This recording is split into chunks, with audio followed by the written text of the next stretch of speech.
In 1943, President Roosevelt proclaimed March as Red Cross Month, and since then, its humanitarian mission has continued to grow.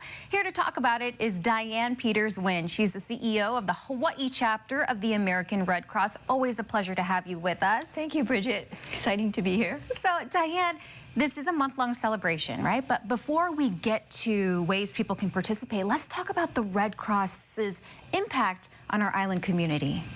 Well, as you know, the Red Cross is ready and 24/7, and even as we speak, we have actually five Red Crossers from Hawaii that are in California helping to respond to those atmospheric rivers that we've been hearing about and causing so much damage, threatening life and property and everything else. So we are ready, and people always kind of think of the Red Cross as coming in to respond to a disaster or, you know, an emergency, but we actually do a lot on the preparedness side as well, and education. We have school programs. We work with, we train businesses and individuals on CPR and first aid, and we also have our program with our service to the armed forces, where we do emergency communications with active duty and veterans and their families in the military. So since we are the Hawaii chapter of the American Red Cross, obviously we're different from other Red Cross chapters.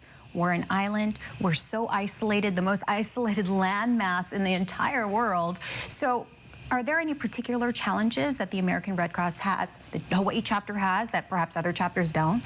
Well, I think you said it perfectly, Bridget. You can't drive over the state or the county line and bring in resources. We have to fly people in. And during the pandemic, you know, when I first started, we had the run-up to Hurricane Douglas, which was the closest miss ever to Oahu, Category 4, barreling down on our island. And, you know, many still remember, of course, Iniki and before that Eva, but this would have been catastrophic, and it was the closest miss ever, but we had to ramp up, and in the middle of a pandemic, you know, our Red Cross colleagues on the mainland said, we'll support you every way we can, but there's no point in sending a team.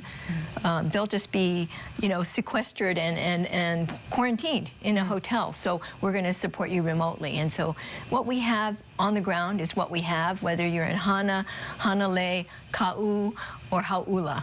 It's what you have right now. The American Red Cross is such a noble organization.